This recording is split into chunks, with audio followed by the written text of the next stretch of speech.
मैं सबकी आवाज बन के आगे निकलूं। मैं इस पेशे में नहीं आया हूं कि मैं कुछ कमाऊं या मैं पैसे कमाने नहीं आया। गोवंश का मैं सही से एक गौ सदन का निर्माण करना चाहता हूँ।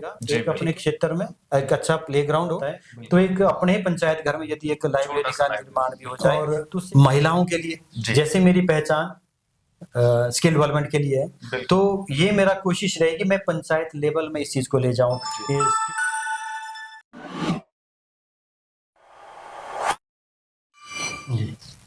नमस्कार, मैं सुशील कुमार चौहान आप सभी दर्शकों का हार्दिक स्वागत करता हूं, अभिनंदन करता हूं आपके अपने कार्यक्रम में जिसका नाम है शब्द कैद पन्नों के। जी हां दर्शकों, आज स्टूडियो में मौजूद है हमारे खास मेहमान। करेंगे इनसे चर्चा चुनावी दौर की। तो आज के जो हमारे मेहमान हैं ये हैं भूपेंद्र कुमार जी, जो कि भंतल के रहने वाले हैं, भंतल के स्थायी निवासी हैं, तहसील करसोग, जिला मंडी, हिमाचल प्रदेश पड़ता है। तो भूपेंद्र कुमार जी के बारे में मैं ज्यादा नहीं बोलूंगा क्योंकि ये पहले ही इतने जाने माने व्यक्ति हैं करसोग तहसील के अंदर। इनको जानने वाले चाहने वाले बहुत ही हैं। और बात करें इनकी तो ये इस बार बीडीसी मेंबर के पद के दावेदारी रख रहे हैं ग्राम पंचायत खड़कन और भंतल के अंदर। तो ज्यादा ना इनके परिचय में खुद के छोटे शब्दों में कहता हुआ सीधा चलता हूं इनके पास और जानते हैं इन्हीं से इन्हीं का परिचय। तो भूपेंद्र कुमार जी हमारी जनता को अपना परिचय दें। नमस्कार दर्शकों, सर्वप्रथम मैं सुशील जी को धन्यवाद कहना चाहूंगा। धन्यवाद इसलिए क्योंकि उन्होंने एक कार्यक्रम शुरू किया शब्द कैद पन्नों का। ये एक बहुत बड़ी मुहिम है। इसमें ये हमारी एक आवाज बन के आगे निकल रहे हैं। हमारी आवाज मतलब कि भी जो हम किसी से नहीं कह सकते, क्योंकि अभी हमने जनसंपर्क तो किया नहीं है, तो हम इनके पास आके हम अपनी जो आवाज है, अपना जो मैसेज है आगे जनता को रख सके। तो ये एक हमारे शब्द की एक पहचान बन के उभर के आए हैं। शब्द कैद पन्नों के जैसे इन्होंने अपना कार्यक्रम का नाम रखा है। तो शब्द परब्रह्म है, शब्द के द्वारा ही सृष्टि की रचना हुई है। तो ये मेरे जो शब्द आज के हैं ये अपने कैद करने वाले हैं अपने पन्नों में। तो इसके लिए मैं बहुत ही शुक्रिया अदा करता हूँ, शुक्रगुजार हूँ आपका। आपने मुझे आने का मौका दिया, बहुत बहुत धन्यवाद। दूसरा, मैं अपने परिचय की बात करूं तो मैं भंतल का निवासी हूँ, ग्राम पंचायत भंतल का निवासी हूँ। और मेरी जो प्रारंभिक शिक्षा है वो भी भंतल से हुई है। उसके बाद हायर एजुकेशन करसोग से, और उसके बाद मेरा जो कॉलेज है वो भी करसोग से ही हुआ है। और उसका पोस्ट ग्रेजुएशन मैंने उत्तराखंड विश्वविद्यालय से किया है। और उसके बाद मेरा जो एक्चुअल में एजुकेशन रही है ज्यादा कंप्यूटर साइड से रही है। और हिंदी में प्रभाकर भी हूँ, एमए हिंदी हूँ। इस तरह के एजुकेशन में बहुत सारी कुछ ऐसी चीजें हैं, बहुत कुछ किया है। और बहुत सारी चीजें मैंने कंप्यूटर में बहुत से छोटे छोटे कोर्सेज जो भी होते हैं डिप्लोमे है वो मैंने करके रखे हुए हैं। तो ये थोड़ा सा मेरा अपना परिचय है। जो उससे हमारी जनता अनभिज्ञ नहीं है, इनको भली भांति ज्ञात है कि आपने शिक्षा के क्षेत्र में जो अपनी संस्था चलाई है, आपकी अपनी एक ऑर्गेनाइजेशन है जिसके अंतर्गत आप शिक्षा बाकी छात्रों को भी प्रदान करते हैं। आपने बहुत सी एक अच्छी मुहिम चलाई है। तो चलो उसके बारे में भी आपसे जानेंगे, परंतु उससे पहले एक प्रश्न का उत्तर आपसे जान लेते हैं और जनता भी जानना चाहेगी कि जी बात करेंगे आपसे शिक्षा की। शिक्षा के क्षेत्र में आपने बहुत सारी उपलब्धियां हासिल की हैं, आपने बहुत सारे शिक्षा अर्जित की है और शिक्षा को आप लोकार्पण भी कर रहे हैं क्योंकि आपकी संस्था जो है वो शिक्षा प्रदान करती है युवाओं को और युवाओं को रोजगार के अवसर भी प्रदान करती है। तो ये तो बात रही शिक्षा की, परंतु आपसे कुछ एक और चीजें भी हम जानना चाहेंगे, हमारी जनता भी जानना चाहेगी कि अभी तक आपका राजनीति में क्या अनुभव रहा और आपने इस बार राजनीति में उतरने का इरादा कैसे किया। राजनीति का जो मेरा अनुभव रहा है, छात्र राजनीति जब कॉलेज में चलती थी तो उसमें भी सक्रिय रूप से भाग लिया है। और उसके बाद पारिवारिक रूप से देखा जाए तो मेरे जो पिताजी है उन्होंने भी इलेक्शन लड़ा है। और उसके बाद मेरे जो बड़े भाई है उन्होंने भी इलेक्शन लड़ा है। तो उस तरह से जो राजनीति की है थोड़ी सी समझ है। ज्यादा नहीं कहूंगा कि ज्यादा समझ है, पर ऐसा है कि पता है कि ग्राम पंचायत में इलेक्शन कैसे लड़े जाते हैं, क्या क्या इस चीज में होता है। तो ये हो गया। दूसरी बात आप जो बोल रहे हैं कि आपका किस तरह से रुचि हुई है इस बार इलेक्शन के लिए, तो जैसे मैंने अपनी पंचायत में देखा, बहुत सारी ऐसी चीजें होती मतलब कि भी हमारी जो आवाज है, जी जो एक ग्रामीणों की आवाज है, सही रूप से आगे नहीं पहुंच पाती है। जी जी छोटी छोटी चीजें हैं जो जी। नहीं हो पा रही है। बिल्कुल। जब उनको देखता हूं तो एक मैं सोचता हूँ कि एक इनकी आवाज बन के आगे निकलूं। जी क्योंकि एजुकेशन तो हो गया, शिक्षा तो हो गया, वो एक अलग सा बिल्कुल। विषय हो गया। शिक्षा ग्रहण करने के बाद हमारा क्या कर्तव्य होता है? जी एक शिक्षित व्यक्ति ही एक अच्छे समाज की नींव रख सकता है, एक अच्छे समाज का निर्माण कर सकता है। जी हम शिक्षा ग्रहण करने के बाद ये चीज रहती है कि भी हमने समाज के लिए क्या किया। जी बिल्कुल। अब मौका है, अगर मुझे मौका मिले तो मैं अभी तक मैंने जो समाज से लिया, जी मैं चाहता हूं कि मैं उसको समाज को वापिस दूं। जी वो वापिस दूंगा मैं सेवा और संकल्प के द्वारा। बिल्कुल। संकल्प मेरा ये रहेगा कि मैं सबकी आवाज बन के आगे निकलूं। मैं इस पेशे में नहीं आया हूं कि मैं कुछ कमाऊं या मैं पैसे कमाने नहीं आया हूं। मैं लोगों की आवाज बनने आया हूं, लोगों का दुख दर्द आगे ले जाने आया हूं। मैं लोगों की आवाज बन के आया, सबसे बड़ी बात यही रहेगी। जी भूपेंद्र कुमार जी, आपने बिल्कुल सही बात कही कि देखिए, हम बचपन से शिक्षा तो ग्रहण करते ही हैं और एक युवा होने के समय तक हम शिक्षा अपनी पूरी कर लेते हैं। जहां तक एक प्राथमिक शिक्षा और एक उच्च शिक्षा की बात करें, वैसे तो शिक्षा का कोई भी आदमी कभी भी पूर्ण नहीं हो सकता और शिक्षा का कोई भी अंत नहीं है, क्योंकि learning is a life long process. तो ये आपने सही बात की कि शिक्षा तो हर कोई व्यक्ति ग्रहण करता है, परंतु वो समाज के लिए क्या करता है, सामाजिक उसके क्या दायित्व है, वो कहीं ना कहीं इनको भूल जाता है। और आपने एक शिक्षित व्यक्ति होने के नाते ये डिसीजन लिया कि मुझे चुनाव में उतरना है और लोगों की समस्याओं का समाधान करना है। साथ में मैं एक जनता की आवाज बनकर उनकी आवाज को बुलंद करूंगा, समस्याएं दूर करूंगा। तो ये एक काफी सराहनीय कदम आपकी ओर से रहेगा। मैं इस बात की आपकी प्रशंसा करता हूं। और तो बात करेंगे भूपेंद्र कुमार जी, जैसे आपसे बहुत सारी बातचीत इससे पहले भी हुई कि शिक्षा के क्षेत्र में जो आपकी योगदान है वो आप किस तरीके से देखते हैं। जैसे आपने शिक्षा संस्थान भी खोल रखा है जिसमें आप स्किल डेवलपमेंट के कोर्सेज करवाते हैं, तो वो युवाओं को रोजगार के साथ कैसे जोड़ते हैं? जी, अब इसमें देखा जाए तो एक तो मेरा कंप्यूटर का अपना संस्थान है, तो वहाँ पे कंप्यूटर से रिलेटेड कोर्सेज होते रहते हैं। जी बिल्कुल। तो वो दोनों मॉड्यूल पे रहते हैं कि एक तो पेड बेसिस पे, दूसरा कौशल भत्ते पे। जी बिल्कुल। आजकल के युवाओं में ऐसा होता है कि भी शिक्षित हो जाते हैं। बिल्कुल सही। अब देखो, कोई भी MA B.Ed बंदा हो जाता है, जी बिल्कुल। उसके बाद गवर्नमेंट जॉब के लिए देखता रहता है। बिल्कुल बिल्कुल। उसके बाद वो बेकार होता है, बोले बेरोजगार होता है। बेरोजगार हो जाता तो हमारे पास क्या नहीं होता है? स्किल नहीं होता है। है, बिल्कुल। कौशल नहीं होता है। जी।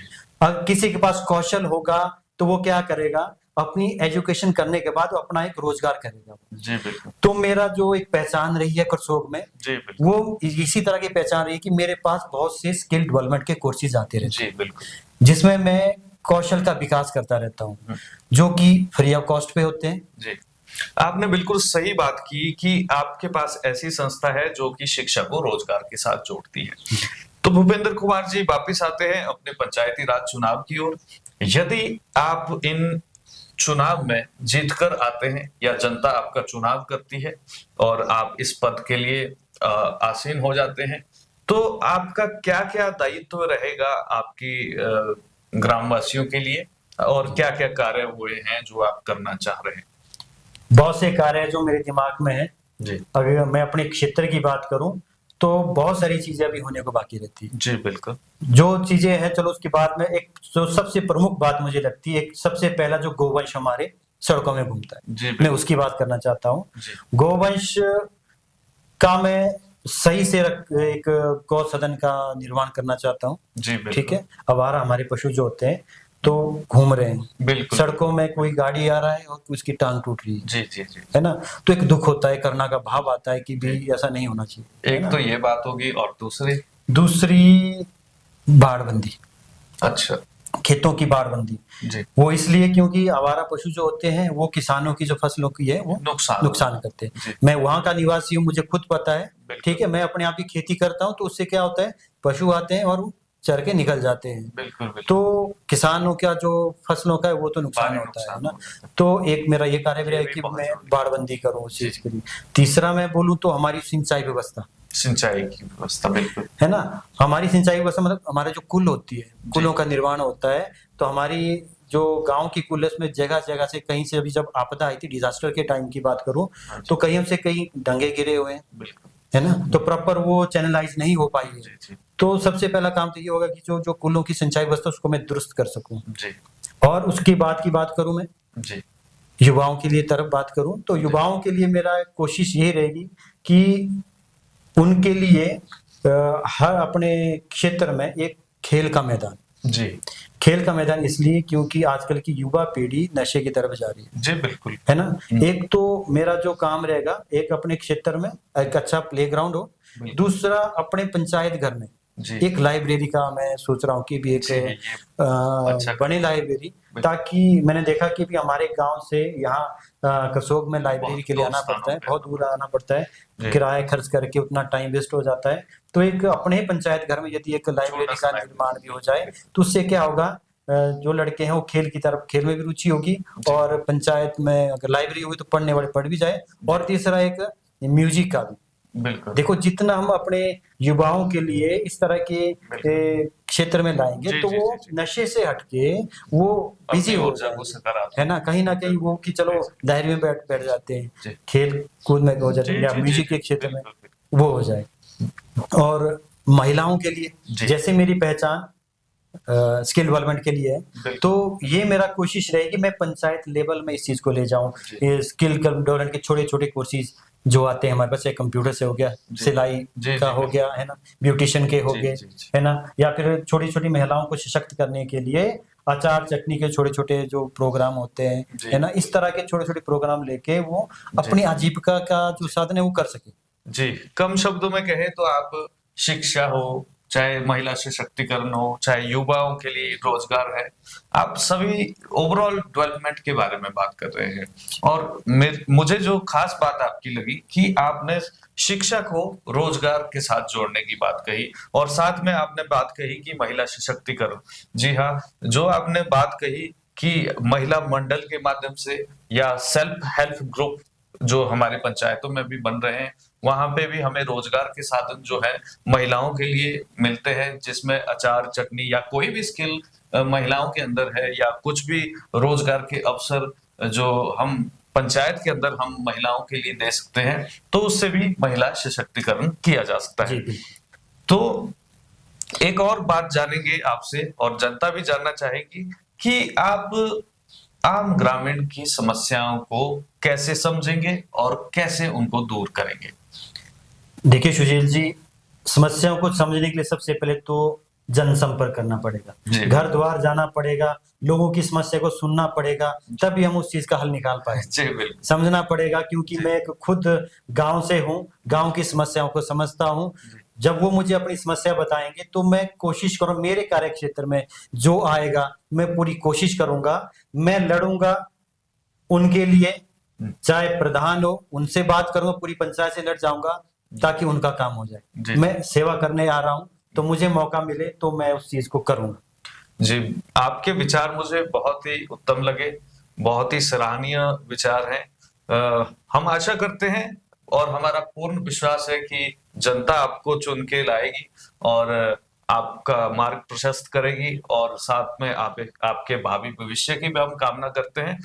तो भूपेंद्र कुमार जी, मैं अंत में आपसे जानना चाहूंगा कि आप अपने ग्रामवासियों से हमारे कार्यक्रम के माध्यम से क्या अपील करना चाहेंगे? इस कार्यक्रम के माध्यम से मैं बंतल और खड़कन की समस्त आदरणीय जनता से निवेदन करूंगा, मुझे एक बार मौका दीजिए। आप मौका देंगे तभी मैं आप लोगों के लिए कुछ कर पाऊंगा। तो भूपेंद्र कुमार जी, आपसे बातचीत करके बहुत अच्छा लगा। जी। आप हमारे स्टूडियो आए, आपने बहुत से विषयों पे अपने विचार जनता के सामने रखे, उसके लिए आपका धन्यवाद करते हैं। आपने और हमने चर्चा की महिला सशक्तिकरण पे, हमने शिक्षा को रोजगार के साथ कैसे जोड़ा जाए उसके बारे में भी चर्चा की, साथ में हमने तमाम ग्रामीणों की समस्याओं के बारे में भी चर्चा की कि कैसे हम उन समस्याओं को दूर कर सकते हैं। तो कार्यक्रम के अंत में मैं चाहूंगा कि आप हमारे इस कार्यक्रम के माध्यम से हमारे करसोग की जनता, प्रदेश की जनता व देश की जनता को कोई संदेश दें। सुशील जी, संदेश तो मेरा यही रहेगा, जो पूरे देश की समस्या है युवाओं के लिए, जो नशे के आदी हो रहे हैं। जी बिल्कुल। नशे के आदी किस तरह से बच्चे हो रहे हैं, जी है ना, इस चीज को देखना पड़ेगा। एक फ्रस्ट्रेशन होती है, जी बिल्कुल। एक अंदर से कि भी नहीं हो रहा है कुछ भी। बिल्कुल बिल्कुल। हम एजुकेशन तो ले रहे हैं, उसके बाद क्या, बिल्कुल। हम कोई डिग्री कर लेते हैं, उसके बाद क्या, हताशा हो जाता हताशा हो रही है। बिल्कुल। हम बहुत बड़ी बड़ी डिग्री एमटेक कर लेते हैं, उसके जी, बाद जी, क्या। बिल्कुल। तो फ्रस्ट्रेशन में क्या होता है, कहीं जॉब नहीं मिल रही होती है, बिल्कुल। तो क्या हो जाता है, वो नशे की तरफ, उसे क्या हो जाता है, नशा करता है थोड़ी देर के लिए, बच्चा फिर सब चीज को भूल जाता है, जी। है ना। जिससे तो युवा पीढ़ी खत्म हाँ, हो रही है। उससे जी, युवा पीढ़ी जो हो रही है, नशा क्या होता है, हमारे जो युवा है मतलब कि एक मेन एक रीढ़ होती है जी। राष्ट्र के लिए। बिल्कुल। तो अगर वो रीढ़ जो मेन हड्डी है वो कमजोर होगी तो पूरा राष्ट्र कमजोर हो बिल्कुल जाता है। बिल्कुल सही तो हम मेरा तो ये संदेश रहेगा कि भाई ये नशा त्यागे हमारे, जी ठीक है। नशे को, यदि नशे से बचाना है बच्चों को, अपने युवाओं को, उसके लिए हमारा जो पारिवारिक माहौल है वो भी बहुत बढ़िया होना चाहिए। जी उसमें समझना पड़ेगा पेरेंट्स को कि हमारा जो बच्चा है नशे में क्यों जा रहा है, जी जी थोड़ा सा टाइम देना पड़ेगा, समझना पड़ेगा। जी। जब आपका बच्चा अकेला रहना स्टार्ट कर दे, मतलब कि आप समझो उसको कि बच्चा अकेला क्यों रह रहा है, जी बिल्कुल। आप लोगों के फोन नहीं सुन रहा है तो क्यों नहीं सुन रहा है, जी जी तो थोड़ा सा खतरे की घंटी होती है। जी तो एक तो ये कि अपने युवाओं को बचाओ, उसके बाद थोड़ा सा पर्यावरण की तरफ देखें। जी। आपने देखा कि हमारे हिमाचल में सडनली बहुत सारी आपदाएं आना स्टार्ट हो डिजास्टर गई, हुए है बहुत ना। सारे। 2023 का देख लो आप, जी। 2025 का देख लो। जी जी हमने आज अभी तक की उम्र का देखें तो मैंने अभी 2025 में हमने जो देखा, कभी हमने करसों में बादल नहीं जी। फटा देखा है। इस तरह की घटनाएं नहीं हुई थी। तो बिल्कुल। यदि हम पर्यावरण को समझे, जी ठीक है, एक पेड़ काटो ठीक है, उसकी जगह 10 लगाओ, जी संरक्षण करना बड़ा जरूरी है ना। हमारे संरक्षण लिए। हर चीज का करना बहुत जरूरी है। बिल्कुल बिल्कुल। पेयजल की योजनाएं जो होगी, जी जी अब एक एक बूंद को यदि हम आज सुरक्षित रखेंगे तो आगे वो चीज हमारे भविष्य में काम आएगी। बिल्कुल। यदि हम फालतू उस चीज का नहीं करेंगे, अब देखो भंडारण तो करना पड़ेगा, जी जी उसकी आदत यदि हम आज रखेंगे खुद से, हमारे बच्चे उस चीज को सीखेंगे, जी जी बिल्कुल। है ना। यदि हम अपने को अपनाएंगे, आगे उस चीज को फॉलो करेंगे। जी, बिल्कुल। अगर हम उस चीज को व्यर्थ रखेंगे तो आगे भी वो चीज चलती रहेगी। जी सही तो बात। ये कुछ बातें हैं बिल्कुल। जो मेरा। इसके साथ आपने देखा होगा कि आजकल प्रदूषण जैसी समस्याएं भी बढ़ रही हैं, तो उसके बारे में आप एक संदेश हमारी जनता को दे रहे तो वो भी बेहतर रहेगा। प्रदूषण के लिए तो बहुत सारा प्रदूषण हो गया, प्रदूषण मतलब ध्वनि प्रदूषण हो गया, हाँ बहुत सारे है ना। और ढेर, हर कहीं कचरे के ढेर लगे हुए, कूड़ा करकट का ढेर लगा हुआ है, और कूड़ा करकट के ढेर को जला रहे हैं, जी जी है ना। अब प्रदूषण तो होगा ही। गंदी जो सीवरेज का जो पानी है वो सीधा हमारी नालियों में जा रहा है, हमारी खड़ों में जा रहा जी है। तो इस चीज के लिए प्रशासन को भी समझना चाहिए, जी जी ठीक है। जो हमारे पेयजल के जो स्रोत है जी। उन तक ये कूड़ा कचरा ना पहुंचे, ताकि एक व्यवस्था बननी चाहिए हाँ, जिससे व्यवस्था कि ये पोल्यूशन से भी बचा जाए और हमारे एनवायरनमेंट को भी सुरक्षित किया जाए। जी। जी भूपेंद्र कुमार जी, आपके विचार अति उत्तम है। तो मैं आशा नहीं, पूर्ण विश्वास मुझे है कि आपके विचार जनता तक पहुंच गए होंगे और वो भी इन विचारों पर गौर करेगी और इनको अपने जीवन में अपनाएगी कि हमें सबसे पहले तो युवा पीढ़ी को नशे से बचाना है, दूसरा हमें अपने पर्यावरण को सुरक्षित करना है, और साथ में जो हम अपने जितने कर भी हमारे अभी तक जितने कर भी खनिज या दूसरी कोई चीजें हैं जैसे पेट्रोलियम में, जितना भी हम उसका दोहन कर रहे हैं उसे हमें सुरक्षित करना है, ताकि हम भावी भविष्य को भी कुछ अगली पीढ़ी के लिए बचा के रख सकें। आपके विचार हमें अति उत्तम लगे, सराहनीय लगे, हम आपकी प्रशंसा करते हैं। साथ ही हम आशा करते हैं और प्रभु से प्रार्थना करते हैं कि आप चुनकर आए, आप अपने मंशा में आप अपने उस पे खरे उतरें। तो इसी के साथ मैं आपका तहे दिल से धन्यवाद करता हूं। रुद्रा प्रोडक्शन टीम आपका धन्यवाद करती है, आप हमारे मंच पर आए, आपने अपने विचार रखे। बहुत बहुत धन्यवाद। धन्यवाद जी। तो दोस्तों, ये थी एक छोटी सी मुलाकात भूपेंद्र कुमार जी से। तो मिलेंगे आपसे अगले कार्यक्रम में, तो तब तक दीजिए हमें इजाजत। नमस्कार, जय हिंद, जय भारत।